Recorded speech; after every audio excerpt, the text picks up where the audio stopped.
Hi YouTube, it's Janelle here. This week I'm going to be sharing some of the money mistakes that I made in my teens and early 20s.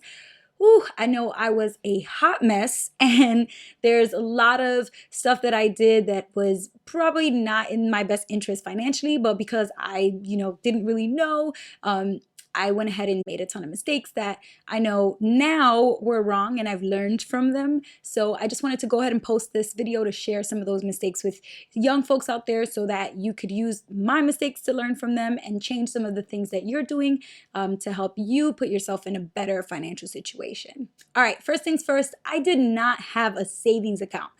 When I was a teenager, I only had a checkings account. And then when I went into college, I opened a credit card and still only had a checkings account. The idea that I didn't have an account set specifically for savings somehow was kind of in my subconscious affecting me because I didn't think about saving. I didn't think of it as a thing that I had to do. So just by the simple act of creating an account that is called savings account, puts it in the forefront of your mind that that's something that you're supposed to be doing, that you're supposed to be putting money in that account and saving it and not spending it, not looking at it every day, just putting it aside and in essence, basically creating your emergency fund. When I was first coming out of college, I co-signed a loan for someone as a favor. And it's definitely something that I did not know, much about. I didn't do my research. I wasn't sure exactly what it meant. And, it put me in a situation where for many years I had to really deal with the consequences of it in terms of the effect that it would have on my credit score and the responsibility that I had to basically make payments in the event that the person who I co-signed for couldn't pay. If you think that you're going to do something that, is a good idea, but you're not totally sure, do your research, take your time. Don't say yes right away until you feel 100% sure that this is something that you want to put your money towards. When I was living paycheck to paycheck, I was constantly paying attention to my bank account. I was looking at the number, of how much money did I have in my bank account. That number was like, to me, constantly what I was obsessed with. Whenever I got paid, I would, pay all my bills, do whatever I had to do, and then use the rest of the money to do what I wanted until I got my next paycheck. So it was a vicious cycle, right? And I wasn't really allowed to think outside of that box, outside of the bank account. And recently, I've changed my mindset to focus more on my net worth. So when I'm goal setting, I'm specifically thinking about what my net worth is and how much I can increase my net worth by, each quarter, each month, each year. Actually, as a teenager, I didn't even have a concept of what net worth meant.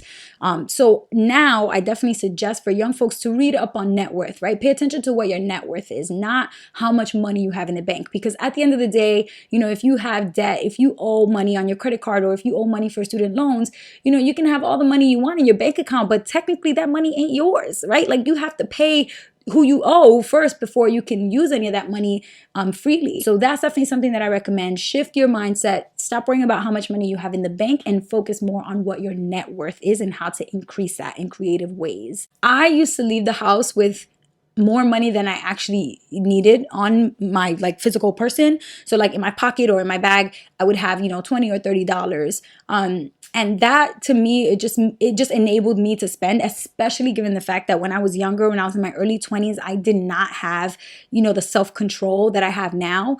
If I was out and people wanted to be social, go to Starbucks, go grab some chips or whatever it was, I would just do it because I knew I had the cash in my pocket.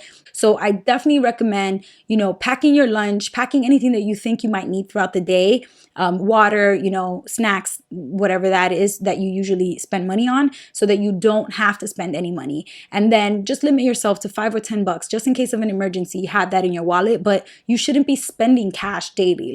There really shouldn't be a reason why you're constantly using money every day. Once I stopped carrying money on me, I actually forced myself through that experience, forced myself to learn self-control. So I got used to not having money to spend, right? So then when things would come up, I'd be like, oh no, I'd never go into Starbucks anymore anyway. So what difference does it make if I don't go in now? It actually stopped hurting me, right? Because I was already used to it. One thing that I'll add too is, aside from cash, I also stopped carrying my credit card and debit card. I stopped putting that stuff in my wallet, in my book bag, because I knew that, it's just as easy to pull out your credit card or your debit card to pay for something that you don't need. It's just as easy as it is to pay for it with cash. There were so many things I was spending money on that I could have just learned to do myself. And a lot of those do relate to like beauty and maintenance. Doing my eyebrows and getting my nails done was something that I was spending money on every 2 weeks. And a lot of people say to me when I bring this up, they're like, seriously, though, Janelle, like $7 a week, it's not that big of a deal. But if you annualize the money that you're spending on your eyebrows and the money that you're spending on your nails, it adds up to over $700 a year. To me, it doesn't make sense to come up with that excuse and say, oh, it's just it's just $8 a week. It's not that much. It really adds up. And at the end of the year, you could have had almost $1,000 sitting in a bank account instead of all those, frivolous, amounts of money spent on nails and eyebrows and things that you could literally have just learned to do it yourself. All right, you guys, that's a wrap for this video on mistakes that I made when I was younger. If you have any comments, please put them down below. Let me know if you made similar mistakes or if you made different mistakes than the ones that I listed and you also have come to regret them or learned from those mistakes. Post those comments below. If you like the video, give it a thumbs up, share it with someone or a couple different people who you feel it might help, and email me at missbehelpful@gmail.com. Till next time, peace.